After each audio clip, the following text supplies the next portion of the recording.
युद्धामुळे LPG shortage तर होतच आहे, पण मग पाईपलाईनमधून येणारा PNG गॅसही थांबू शकतो का असा प्रश्न सध्या अनेकांना पडलाय। नक्की परिस्थिती काय सांगतो, रील शेवटपर्यंत बघा।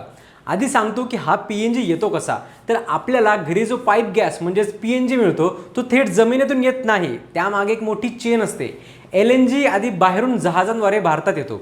गुजरातमधल्या दाहेज, हजीरा, दाभोळ, कोची अशा टर्मिनल्सवर तो उतरतो। तिथे त्याला गॅसमध्ये बदललं जातं आणि मग पाईपलाईनमधून शहरांपर्यंत पोहोचवलं जातं। म्हणजेच पाईपलाईन चालू असली तरी त्यामागचा मुख्य सोर्स हा आयात केलेला LNGच आहे।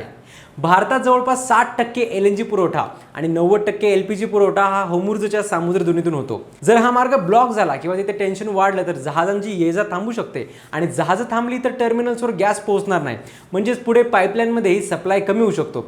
पण याचा अर्थ असा नाही की लगेच PNG गॅस बंद होईल, कारण भारत पूर्णपणे आयातीवरच अवलंबून नाहीये, देशांतर्गत उत्पादन सुद्धा आहे। विशेषतः कृष्णा गोदावरी बेसिन, आसाम त्रिपुरा बेसिन इथून मोठ्या प्रमाणावर गॅस तयार होतो। ONGC आणि ऑइल इंडिया सारख्या कंपन्या यावर काम करतात, त्यामुळे पूर्ण सप्लाय एकदमच बंद होण्याची शक्यता खूप कमी आहे।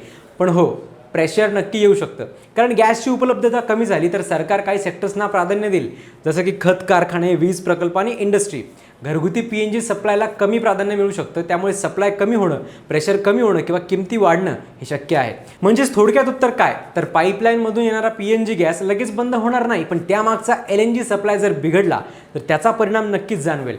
या परिस्थितीवर तुमचं काय मत आहे ते कमेंट्समध्ये नक्की सांगा आणि फॉलो करा लगावबत्ती।